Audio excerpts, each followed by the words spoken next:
violation ng anuman due process. Tandaan natin, saan ba natin dinala si dating Pangulong Duterte? Hindi ba sa dahig? Sa ICC? Oo. Yung po korte yun eh. Di ba kung saan po siya madidinig? Pasalamat nga po tayo, pasalamat po tayong lahat. Nasa korte dinala si dating Pangulong Duterte. Po siya na EJK. Oo.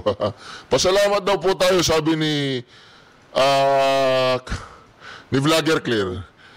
Sa dahig po dinala. O magpasalamat pa tayo na sa dahig dinala ang Pangulo Duterte. Di ba yan po ang sabi ni Vlogger Claire eh. Kaya kung ikaw papadala kita sa dahig, paramdam ka sino may kumare. Di ba? Oo, di ba? Jutang Giniverse, hayop talaga itong kumare ko. Sa totoo lang, napakadami kong kumare. Maring Claire, Maring Claring. Pero putang ina, ngayon lang ako nagkaroon ng kumare na ganito kahayop. Ganito ka walang galang, napakalapastangan. Para ikaw na parte ng gobyerno, yusek ka, mare. Jutang Giniverse ka, napakahayop mo.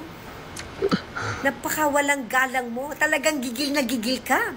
Kay Per RD, natukhang ka ba dati? Natukhang ka ba? Bakit yung gigil mo? Saan nanggagaling yan? Anong pinanggagalingan ng gigil mo, Mari? Para sabihin mo, nabuti nga sa ICC din nila sa korte. Hindi in-EJK. What the fuck? Chutang Giniverse ka. Talagang kuhang-kuha mo yung gigil ko, hayop ka. Mare, putang ina, susoli ko na yung kandila mo. Magsosoli na tayo ng kandila, Mare. Pakahayop nito na hayop.